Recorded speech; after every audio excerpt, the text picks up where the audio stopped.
Ow! No. All right, we're up here in Big Bear Lake at Big Bear Alpine Zoo. Big Bear Alpine Zoo. And I'm here with Debbie. Now, Debbie, we have some interesting friends behind us. Tell us a little bit. Okay. These are wolves, and they're 5 years old now. They were actually born here at the zoo.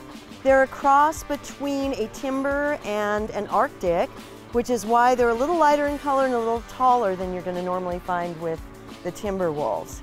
So, and they can never be re-released to the wild because their mother was 9 years old when she had them. She had 9 wolf pups in 2009, and we had to hand raise them from the time they were a day old. Oh my goodness. Plus they are a cross, they are an Arctic timber cross, and even though that occurs naturally in the wild, they're not going to want that kind of animal released out into some place like Yellowstone. And plus they have no fear of people, so we could never really release them. Obviously they have no fear of people. I was wondering if they were sizing me up or are they just trying to see? No, they're saying hi. They're just saying hi. They're coming up and saying hi. Oh, Blair's going to talk to you. Wow. So you said there are 9 in here? There are 7 in here and 2 up top. 2 up top. Yeah. Wow. Wow. So, Debbie, tell me a little bit about the Big Bear Alpine Zoo. Well, we've been here for about 54 years. Wow. And yeah, and all the animals that we have at our facility are animals that for the most part have been injured in some way, or someone pulled them out of the wild thinking they'd make good pets and then found out later that wild animals don't make good pets. And so they have no option. So all the animals are here because their other option was euthanasia.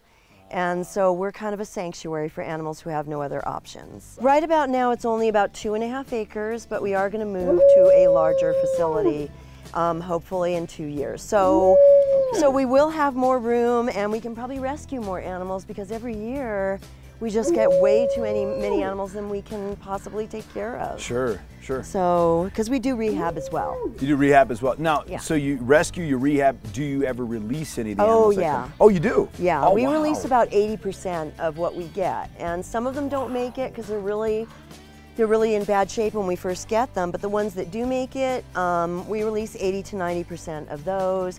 And we only keep the ones that absolutely can't be re-released to the wild. Last year we got about 280 animals in, and we kept about 6. This is Huckleberry, and Huckleberry is our 3-legged bear. What happened was he was hit by a car on the 38 and his leg was broken severely and no one wanted him. He was only about 14 pounds and no one wanted him, and then we said we would take him, VCA said they would fix him. The leg was so severely shattered that they had to amputate it, but he's been here probably about 12 years now. When we got him and he was only 14 pounds, we had to bottle feed him. Okay. And he was very sick, so he needed medicine. He was severely dehydrated, so we had to give him fluids. So he got used to being around people when he was very young. So he's fairly kicked back. So how common is it for you to get bears here? Unfortunately, more common than I would like. Oh, wow. Because you end up with, there are quite a few bears in these mountains and ranging down to Forest Falls area. Yeah. And you end up with bears every year that people with all good intentions are feeding, and then they get acclimated to people and they're coming around and they're dangerous, and you always hear about bears that someone needs to take or else they're going to be euthanized. And so unfortunately we get more calls every year than I would like to see. Well, it is called Big Bear Valley, That's right? I mean, there's a reason for that, I assume. Yes, there is, but it was actually the grizzly bears that were here first. Oh. And that's why it was Big Bear Valley, because it was grizzly bears, and then once those were hunted to extinction in the early 1900s, they brought in the black bears because they found that the ecosystem completely crashed. So the black bears were brought in to take the place of the grizzly bears.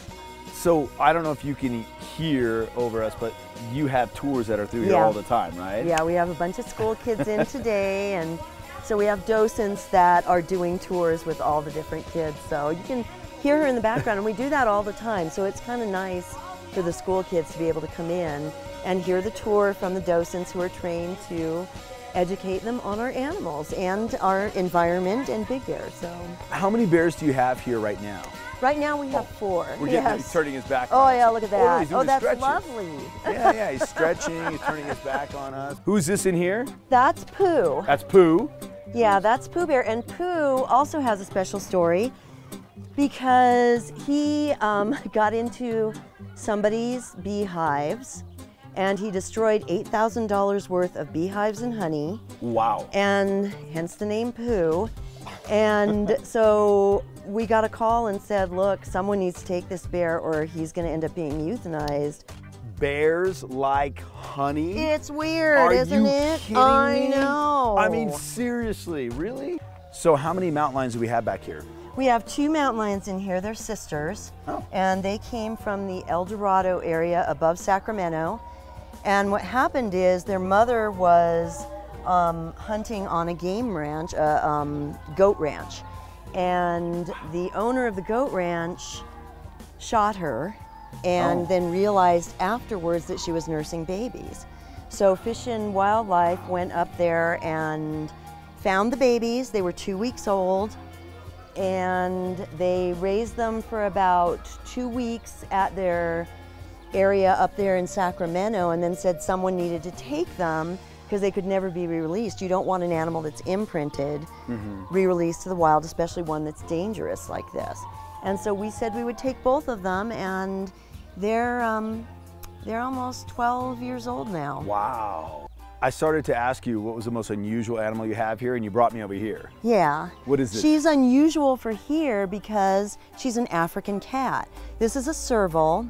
They're normally found in the grasslands and savannas of Africa, and they're a cat that looks like they've been put together by committee because they've got spots like a leopard, they've got really big ears, they've got a short tail, long legs, and they're still a small cat. So these guys are built for jumping. They can jump like 9 feet straight up in the air to catch a bird in flight. Oh my goodness. Yeah, they're amazing. And those ears are for listening to rodents underground. And the legs are so long so that they can stick their legs underground down the rodent holes and snag the rodents. So they're really well adapted for where they are found. And that disruptive coloration that's on them, it's funny, you don't think it's going to really blend with grass, but when they're behind grass, you can't see them because of the light and dark pattern. So they're excellent at camouflaging. And this is Cinnamon, and she's about 14 years old now, and someone had her illegally as a pet up in the Crestline area up here, and Fish and Game found out, Fish and Wildlife now, and they confiscated her and brought her here.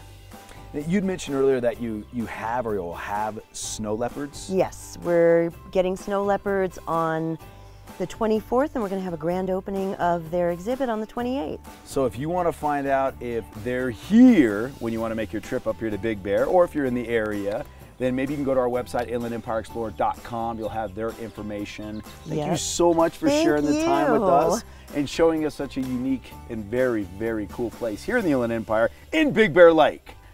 Big Bear Alpine Zoo. We've got to hang out with the animals. Come on, let's go. Thanks.